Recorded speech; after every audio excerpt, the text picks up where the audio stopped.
Sejam bem-vindos à nossa live do Dia Útil. Eu sou o Antônio Ostrovsky e esqueci de botar aqui de novo no silencioso. E hoje eu falo, na nossa live do Dia Útil, explorando o desconforto. Já vos falei sobre o próprio desconforto. Quais são os benefícios dele? Nos fortalece, nos permite ver que não vamos morrer, né? Se a gente toma um café sem açúcar, é só ruim. Mas você continua vivo, continua fazendo tudo o que você tem que fazer depois. E também já falei sobre os limites. A melhor forma de você saber qual é o seu limite, né? Testando, se colocando à prova, indo para cima das atividades que você imagina que é possível, não é possível, que você quer fazer, que você quer tentar, experimentar. Então você vai lá, tenta e vê se é possível ou não. É uma forma de você explorar o seu limite.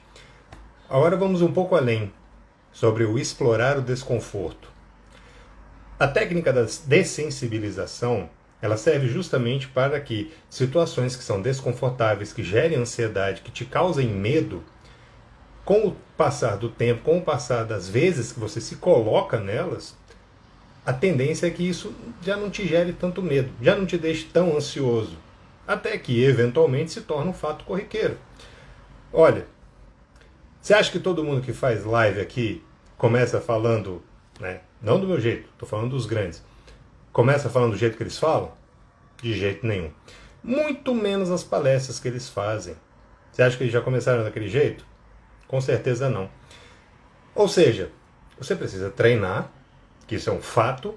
E segundo, você precisa se colocar nessas situações que são potencialmente desagradáveis. Mas entenda, não é para você ser um masoquista livre e tudo que for horrível você vai lá e experimenta. Não é nesse sentido. Tem que ter um propósito aí, né, meu filho? Tem que ter um porquê, né? Por exemplo, a pessoa está fazendo faculdade e ela tem o sonho em ser professora. Por quê? Porque ela quer. Então, qual a melhor forma de você treinar desde a sua faculdade para ser uma professora ou um professor? Tem trabalho em grupo? Vai lá na frente e expõe. Ah, mas eu fico desconfortável, as pessoas vão me olhar. Pois é, né? Mas o que o professor faz? Ele não fica lá na frente passando informação para todo mundo enquanto eles ficam olhando? Ah, mas e se eu tossir, se eu gaguejar, se eu tiver que ler? No começo é assim, meu filho. E outra, 100% dos professores que vocês já tiveram aula nunca tossiram, nunca coçaram o olho, nunca coçaram a cabeça, nunca tiveram que ler absolutamente nada, nunca disseram, pera, eu esqueci, deixa eu dar uma olhada nisso daqui. Nunca aconteceu isso, né? Todos eles chegam lá de forma perfeita e nunca gaguejam. Não é assim que funciona. Da mesma forma com palestra, da mesma forma como falar em público, da mesma forma como você conhecer alguém. Aí a pessoa tem lá o sonho de constituir família, fica o dia inteiro dentro de casa. Bom, aí você não vai encontrar ninguém, né? Porque não existe o namorado que nem tem o iFood. Então você vai ter que se colocar em certas situações, não vai te falar em público. Bom, você vai ter que escolher algum local que seja minimamente tolerável para que você consiga começar um diálogo com as pessoas que estão ali. Né? Por exemplo, você chegou num nível que consegue conversar com pessoas em um bar, que não tem lá uma música ao vivo, o volume das conversas é um volume razoável, que você consegue trocar uma ideia com alguém sem ter que gritar na orelha dela, né, ou cuspir, não sei. Então, você vai para um lugar desse, escolhe ali o seu alvo, digo, a sua futura namorada, seu futuro namorado, e aí você vai lá falar com essa pessoa. Às vezes você vai ser bem recebido, às vezes não. Às vezes você vai acertar, às vezes não. Às vezes você mesmo vai perceber, não era bem isso que eu queria, tá errado aqui, não rolou. Ok. O que importa é que você foi lá e falou. Essa é uma situação que é desconfortável para 100% da população até o dia que não é mais. E outra, como é que você vai falar com essa pessoa se você não chegar lá e falar com ela? Não tem outra forma. É fazendo. É se expondo a esse tipo de situação que você consegue entender os mecanismos dela, como que ela funciona e o que eu posso, o que eu dou conta de fazer. E aí, com muita certeza, você vai se surpreender várias vezes ao longo desse processo. No início você vai imaginar, eu não vou dar conta, vai ser impossível, não tem como, né? Imagina aí, vou apresentar o trabalho na faculdade, não vai ter como, se eu for lá na frente, eu for falar, ai meu Deus, vai me dar uma tremedeira, uma batedeira, como gostam de falar. Pois é, aí você vai lá pela primeira vez, ainda que você fique gaguejando ou falando, pera, deixa eu ler aqui rapidinho. Ai, gente, esqueci o que era. Ainda que você faça dessa maneira, quando você terminar essa primeira apresentação, você vai falar, não fui bem, mas estou vivo, estou inteiro, não estou nem mais rico, nem mais pobre, nem mais burro, nem mais inteligente. Estou igual, eu continuo sendo eu mesmo. Só que tem um diferencial aí. Você se propôs a fazer algo, foi lá e fez. Olha que coisa mais linda, mais cheia de graça. É você que foi lá na frente e deu uma palestra, deu uma aula. É isso.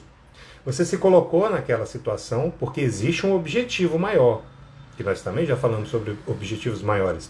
Se o seu objetivo é ser palestrante, dar aula, viver na área da academia, é de suma importância que você consiga falar em público. E veja, se você é tímido, não tem problema nenhum. Eu sempre fui e sempre serei tímido. E mesmo assim eu dei aula, mesmo assim eu dei palestra. Mesmo assim eu estou aqui falando com vocês. Ou seja, se você é tímido, isso não vai te definir, isso não restringe a sua capacidade verbal de eloquência, de dialogar com o público. Até porque, conforme você faz, e aí eu já falei isso várias vezes, né? Você treina, e ao treinar, você vai se especializando nesta função. Até que chega uma hora que você fala, é vergonhinha, desconfortinho, mas você vai lá e faz. Porque não importa, eles são muito menores do que o seu plano de entrar em ação e, melhor, o seu plano de ação, que você começa a agir. Porque, né, a frase que eu postei mais cedo aí de Sêneca, só é impossível aquilo que ainda não tentamos. Porque ao tentarmos, vemos que não é tão impossível assim. E tem muita coisa nessa vida que a gente coloca uma dificuldade absurda, que aí entra como uma desculpa para não fazer, e que depois que a gente começa, você percebe que é possível, né? Não tem problema nenhum. A academia, como eu não poderia deixar de citar, é um dos locais que gera muita ansiedade. Ai, mas como é que eu vou para lá? Eu não estou me sentindo bem comigo mesmo. Olha, lá dentro, não sei se você sabe, a maioria das pessoas não estão se sentindo bem com elas mesmas, tá? Por isso que elas estão lá. Porque ainda que ela esteja com aquele corpo lá que você olha e fala, pô, esse aí tá corpo bacana, a pessoa está lá trabalhando para manter, para melhorar, para aprimorar. Ou seja, alguns estão lá só para manter mesmo, mas a maioria está lá para melhorar. E não é o fato de que aquela pessoa está melhor, potencialmente melhor do que você, que na hora que você entrar todo mundo vai rir. Sabe quem que vai rir de você nessa hora? Só quem ainda não fez nada, só quem ainda não começou. Ou quem estiver lá dentro, aquelas pessoas que acabaram de começar. Essas vão rir, porque quem já faz sabe qual que é o sofrimento. Quem já chegou em algum lugar, veja, um professor que já chegou lá, vai ser professor, um palestrante que ministra palestras, o cara lá da academia que já tem o shape, ou aquela mina que você conhece que também já tem o shape, toda essa galera não vai ficar botando o dedo na tua cara e rir. É a mesma coisa que um empreendedor. Na hora que você começa a vender, você vai ter aquela vergonha inicial, não vai gostar dos nãos que você vai receber, mas você não vai ser zoado pelas pessoas que já passaram por aquilo lá, porque elas compreendem o quanto é difícil, elas sabem o desconforto que aquilo gera. E elas também sabem como isso é importante quando você está na busca do seu objetivo. Quando você quer ter sucesso, você quer fazer as coisas, você quer ser, sei lá, um grande empreendedor, bom, você vai ter que começar de algum lugar. A menos que você seja herdeiro, e ainda assim, né? Sendo herdeiro, você vai ter que estudar bastante. Como é que você monta uma empresa? Você parte de algum lugar. E aí entra a questão do desconforto. É saber ouvir um não de um cliente. É o fim do mundo? Não. Ele só não quer aquele produto naquele momento. Ok, você pode repensar a sua estratégia, você pode repensar a forma como você apresenta o produto, você pode repensar em várias coisas. Mas você só vai repensar nisso tudo. Aliás, essas coisas todas só vão aparecer para você no momento seguinte à sua tentativa. Porque se você nunca for lá para vender o que você tem, sei lá, você está fazendo aí alfajor, né? Ontem eu vi uma receita de alfajor que era com biscoito maisena, e estava todo mundo falando que não era alfajor. Enfim, chama de alfajor, está tudo certo. Você começa a fazer esse negócio e vai vender. Na hora que você oferece o produto, algumas pessoas vão comprar, algumas pessoas vão dizer não, algumas vão gostar e outras não vão gostar. é normal. Isso é normal, não é para você ficar chateado. Todas esses nãos que você vai recebendo, todas essas dificuldades ali que vão se apresentando no seu caminho, são oportunidades para você aprender. Duvida?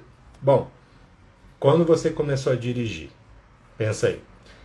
Você fazia ali autoescola, tinha medo de pegar um monte de rua que não podia e que também você tinha medo por conta do nível de volume de carros que tinha lá. E aí você foi lá, fez autoescola, passou na primeira ou na 10ª tentativa, não importa, é motorista do mesmo jeito. Aí você passou. E aí você foi pegando confiança.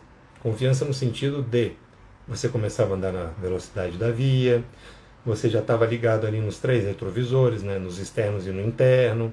Você ligava a seta, né? Você ligava a seta, né? E ainda liga, né? Para poder mudar de faixa. Então tudo isso foi se tornando natural para você fazer. Ainda que estivesse sob um trânsito intenso, você sabia o que tinha que ser feito.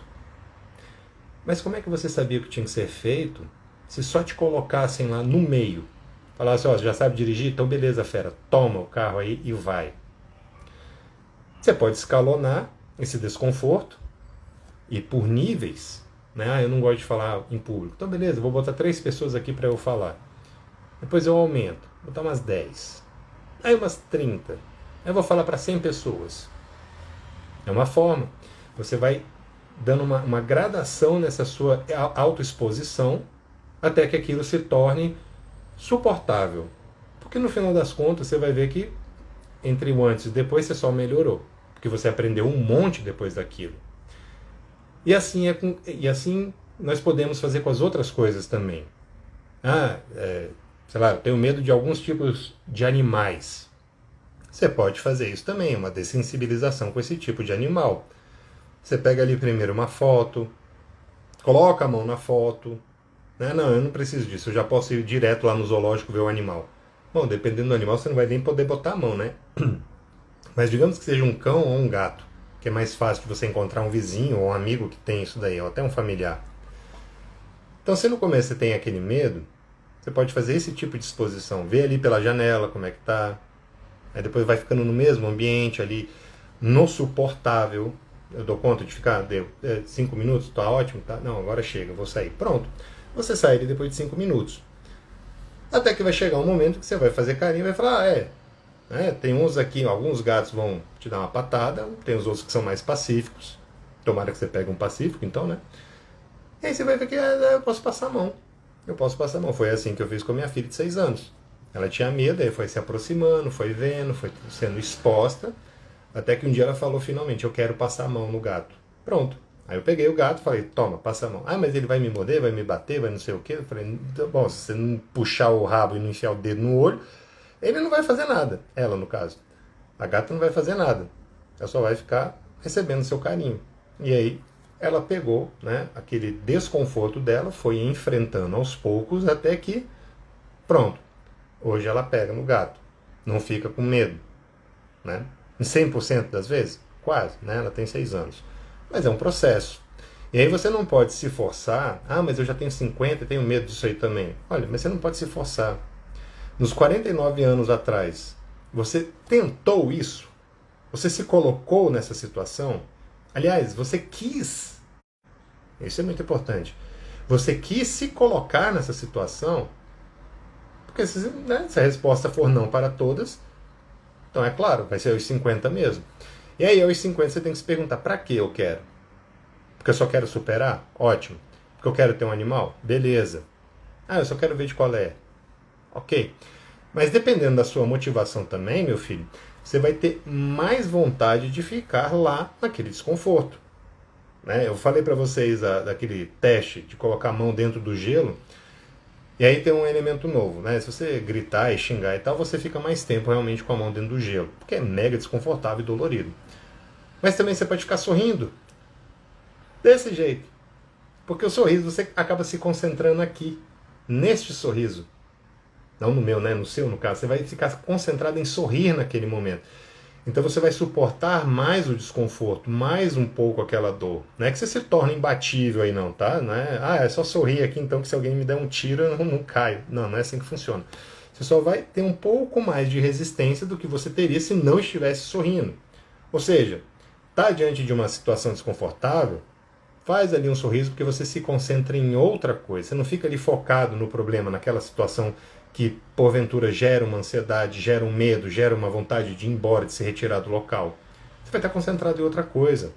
Então é meio que você divide a sua atenção entre, digamos, esse ponto de medo, esse objetivo que você quer superar, e o que você está fazendo fisicamente com o seu corpo. Então você divide a atenção. Em outras palavras, no exemplo mais tosco, é quando você está mexendo no celular e prestando atenção na aula. Você não faz nenhum nem outro. Né? É mais ou menos isso. Você nem só presta atenção na dor que você tem, também não presta atenção no seu sorriso. E aí, quando você fica com a atenção dispersa, você consegue suportar mais daquilo lá. Por que então não utilizar fones na academia? Você vai ficar ali no seu mundinho da música. Quando você estiver estudando, por que é importante ali o silêncio? Porque quando nós lemos, nós ouvimos, né, as palavras ali ou com a nossa voz, ou se você tiver muita sorte, com a voz do Cid Moreira, que é uma maravilha, imagina, né? Direito Constitucional 1, por Cid Moreira. Ia ser maravilhoso, mas eu acho que não existe esse audiolivro. De qualquer maneira, quando você está lendo em um ambiente silencioso, você se concentra mais, porque são seus olhos se movendo, você está lendo as palavras e você está interpretando aquelas palavras com essa voz que você ouve de você mesmo. Tá? Tem pessoas que conseguem estudar com música? Sim, tem pessoas que gostam de ouvir algum tipo de música, geralmente aquelas músicas que são mais cadenciadas, mais ritmadas, por exemplo, música clássica ou aquelas de, acho que 60 batimentos por cada... 60 BPM, né, que são 60 batimentos por minuto. E aí você ouvindo aquela música e lendo, você entra meio que num transe. E naquele transe você se concentra muito mais, porque é meio que o mundo se desliga. Você está ouvindo uma música ou em silêncio e olhando, lendo o que você está lendo nos livros, certo? E ainda tem essa sua voz na cabeça que está reproduzindo aquelas palavras mentalmente. Ou seja, você vai embarcar para Nárnia, mas para um bom motivo. Eu já mostrei para vocês que quando eu corro diante, na frente de uma... Na frente ou atrás, não sei. A parede, a coluna fica na minha frente. Eu olho fixamente ali, sempre para o mesmo lugar e me concentro. De forma que eu consigo suportar mais aquela fadiga muscular, aquela dor, aquela vontade. Ah, não quero mais correr aqui. Porque depois dos 5 minutos também, e aí serve para esse nosso desconforto, os 5 primeiros minutos ali, eles são cruciais. Se você chegou num ambiente que você quer enfrentar, que você quer superar, em 17 segundos você falou, não vou dar conta, eu vou embora, repense. Porque não é tempo suficiente para você se ambientalizar. 5 minutos é uma regra? Não. Às vezes um pouco mais, às vezes um pouco menos. Mas ficar ali naquele ambiente até que você consiga concatenar suas ideias e prestar atenção. Que não é tão agressivo quanto eu achei que fosse. Porque você precisa entender que aquele ambiente, aquela situação, aquele local, aquele objeto, aquele animal, seja lá o que for, ele não te oferece um perigo real imediato. Tá? Não vai fazer isso com um leão dentro de casa, por favor. Mas para as coisas normais, das quais eu estou falando, você consegue ficar ali naquele desconforto. E aí veja, ele te fortalece. Que nem eu falei anteriormente nos stories. Você toma um café sem açúcar. Tem gente que gosta realmente. Eu não gosto, eu nunca gostei, mas eu tomo ele sem açúcar. Porque para mim é importante. Porque eu superar aquele gosto amargo do café, sabor vida, me permite suportar outras coisas ao longo do dia que vão ser desagradáveis. Porque ao longo do dia você tem vários eventos que não são agradáveis. Talvez você tenha um dia só de coisa desagradável, mas no final você veja, olha, eu produzi bastante, estou cansado e tudo, mas foi um dia bom que eu produzi. Não necessariamente teve ali, sei lá, alguém te deu um chocolate, alguém te deu uma cantada, sei lá. Não necessariamente teve algum evento bom nesse nível.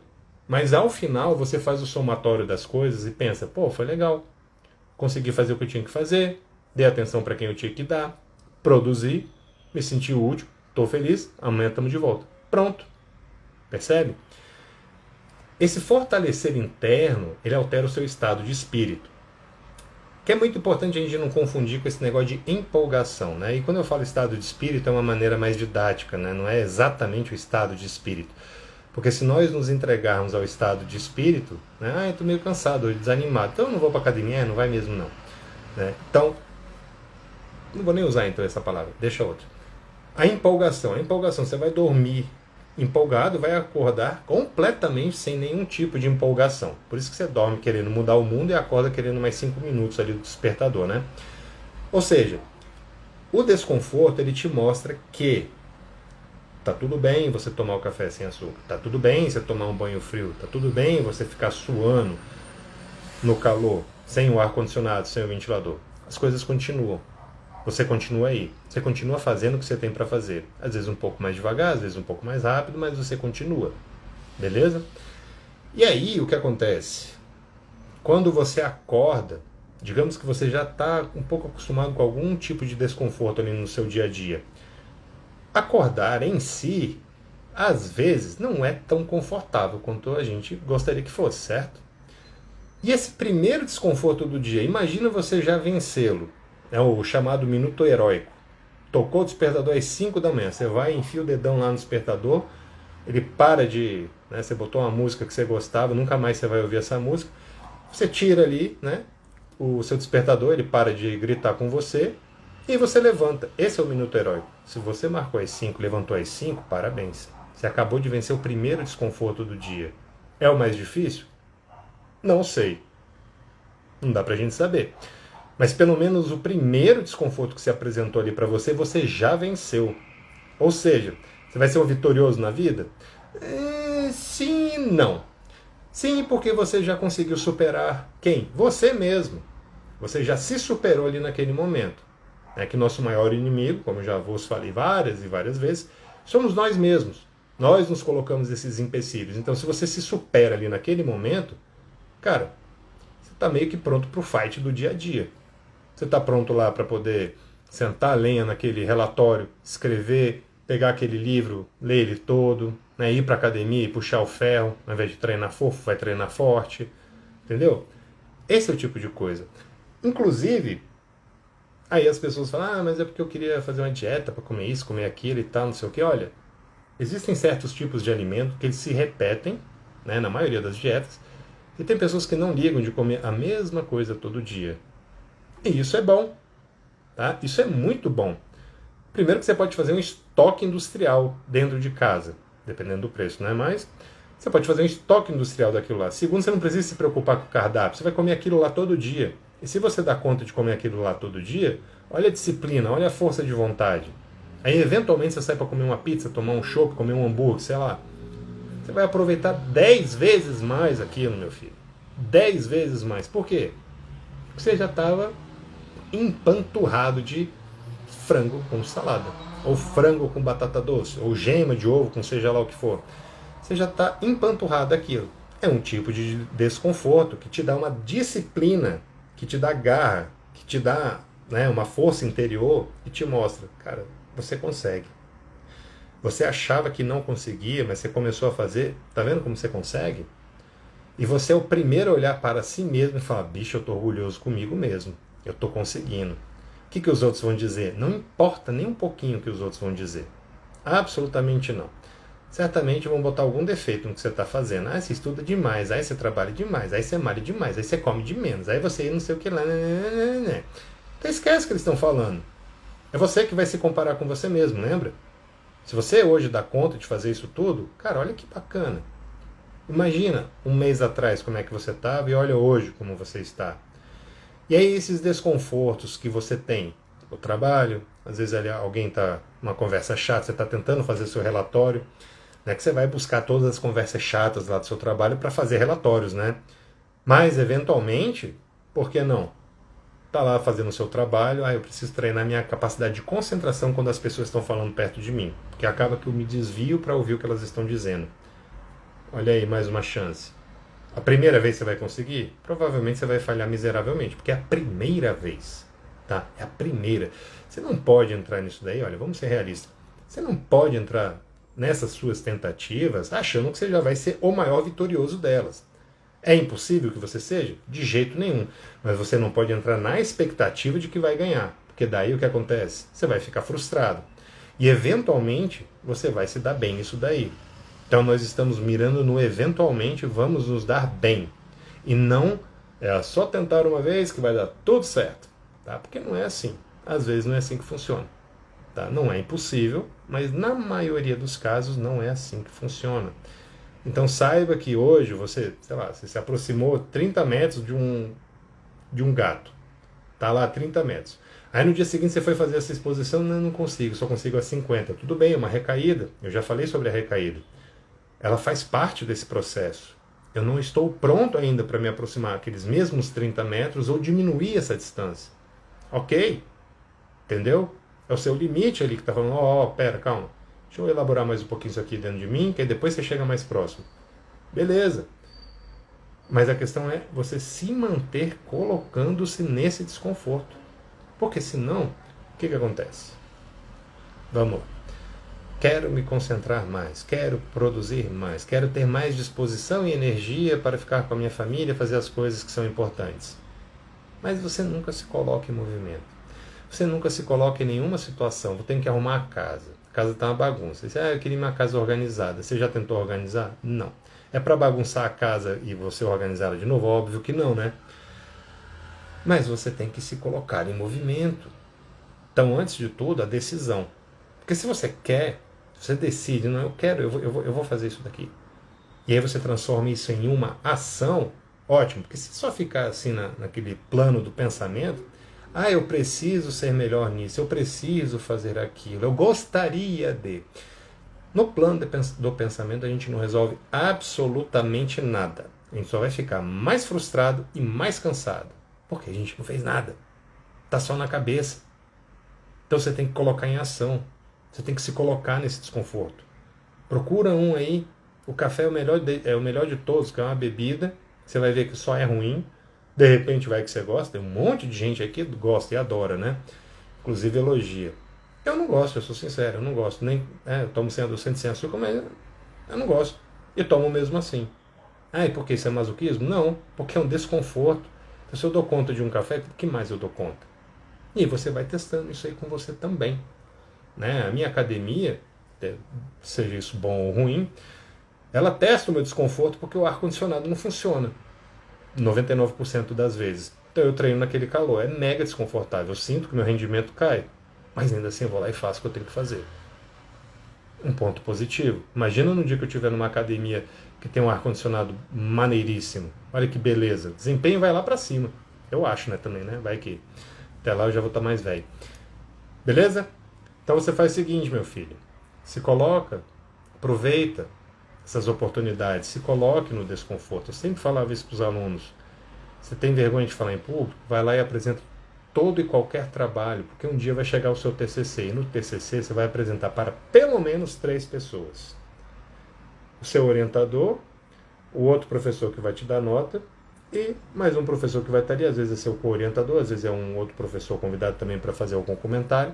Pelo menos 3 pessoas, fora os coleguinhas que vão estar lá, às vezes você chama a sua família, né? Você fala família, não vai, a família vai estar lá todinho de peso, lá com bandeirinha e tudo mais. Ou seja, você tem uns 4 ou 5 anos para se preparar para esse TCC. Então, na prática, meu filho, começa desde já. Primeiro semestre, qualquer trabalho, vai lá na frente e fala. Seus colegas vão te zoar? Vão. Mas lá no final, no 5º ano, quando você estiver falando perfeitamente para um público de 800 mil pessoas, que é o que todos nós queremos, que todos vocês tenham sucesso, quando você estiver falando dessa forma, aquele mesmo pessoal que estava te zoando vai estar lá, e você vai estar lá discursando lindamente. Ou seja, quem que foi o esperto, quem que foi o inteligente, quem que aproveitou muito bem a sua oportunidade, foi sagaz o suficiente para aprender com a sua própria dificuldade, superar e ser melhor do que ele mesmo. Pois é, durma com esse barulho agora. Pessoal, muito obrigado pela sua audiência. Encaminhe essa live para quem você ama, para as pessoas se colocarem também no desconforto. Até porque, só jogar isso aí aqui, se você aguenta um café sem açúcar, se alguém te chamar de feio, te chamar de alguma coisa, cabeça de mamão, sei lá, você não vai ficar tão chateado. Você vai olhar, ou é mesmo ou não é, né? Tanto faz. Uma palavra dessa vai fazer o quê? Né? Tem um condão de fazer nada. Você não vai nem se importar com isso daí. Olha que beleza. Ou seja, só vantagens. Tá certo? Muito obrigado, pessoal, e nos vemos na próxima live do Dia Útil. Fiquem todos muito bem.